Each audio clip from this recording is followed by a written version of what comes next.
Halo teman-teman. Jadi kami dari kelompok 4 Kerajaan Banten. Jadi pada kesempatan kali ini kita akan menjelaskan tentang Kerajaan Islam Banten. Nah, sebelum itu teman-teman semua sudah tahu tidak teori apa saja dan bagaimana jalur masuknya Islam ke Indonesia? Kalau belum, yuk simak video ini. Jadi teori masuknya Islam ke Indonesia ada 3, yaitu teori Gujarat, yang kedua teori Persia, dan yang terakhir adalah teori Mekah.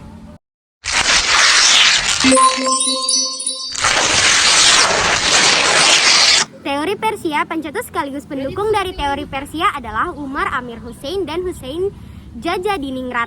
Mereka menyatakan bahwa Islam yang masuk di Indonesia pada abad ke-7 Masehi adalah Islam yang dibawa oleh kaum Syiah Persia. Yang kedua adalah teori Mekah. Teori Mekah meyakini bahwa masuknya Islam ke Nusantara adalah melalui Mekah yang terjadi pada abad 7 Masehi. Hal ini merupakan imbas dari perdagangan di Selat Malaka yang menjadikan media dakwah orang Arab untuk melakukan proses Islamisasi selama mereka bersandar dan berdagang di Selat Malaka. Yang terakhir adalah teori Gujarat. Teori ini dipopulerkan oleh seorang orientalis Belanda yang meneliti tentang Islam di Indonesia bernama Snoek Hurgronje. Ia menyatakan bahwa Islam baru masuk ke Nusantara pada abad ke-13 Masehi yang dibawa oleh para pedagang dari Cambay, Gujarat, dan India.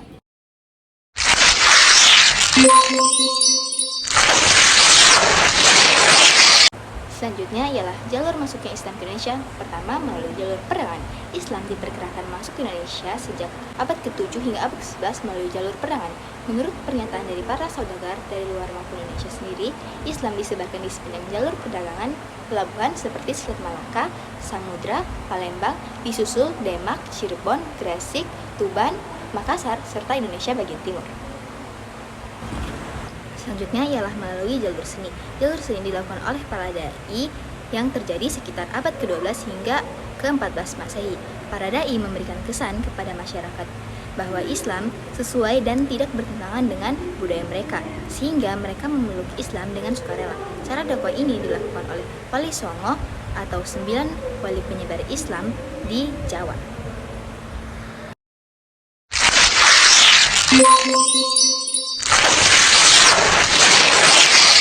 Kesultanan Banten adalah sebuah kerajaan Islam yang pernah berdiri di wilayah Banten, Indonesia.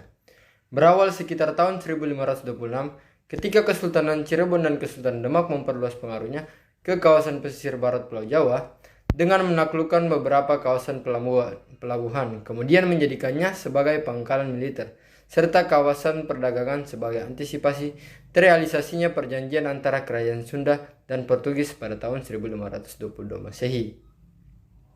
Upaya Islamisasi yang ditempuh oleh Kerajaan Banten dilakukan melalui perluasan wilayah, penyebaran kebudayaan Islam, serta perdagangan. Penyebaran agama Islam di wilayah Banten dilakukan secara intensif sejak masa pemerintahan Sultan Maulana Hasanuddin pada tahun 1526 sampai 1570. Ajaran Islam disebarkan baik di kawasan pesisir maupun di daerah pedalaman. Maulana Hasanuddin merupakan tokoh sekaligus penguasa pertama di Banten yang menyebarkan agama Islam. Setelah menjadi raja atau sultan pertama di Banten, Sultan Maulana Hasanuddin sangatlah berpengaruh dalam penyebaran Islam di Banten. Karena beliau adalah seorang sultan yang pertama kali menjadi penguasa di kerajaan Islam di Banten. Bahkan ia mendapatkan gelar Pangeran Sabakingking atau Sedakikin. Gelar tersebut dipersembahkan dari kakeknya yaitu Prabu Surasowan pada masa itu.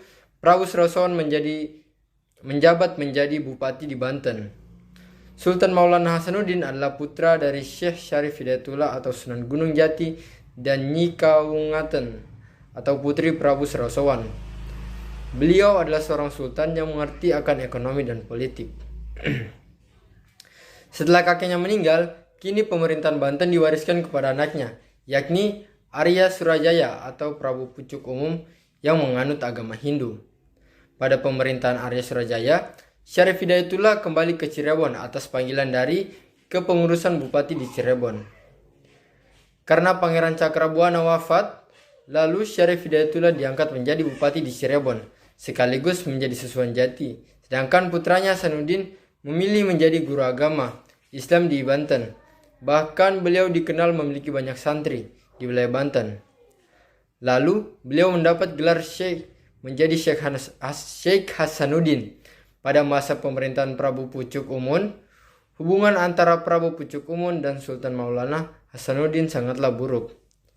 Prabu Pucuk Umun tetap bersikukuh untuk mempertahankan ajaran Sunda Wiwitan atau agama Hindu sebagai agama resmi di Pajajaran di Banten.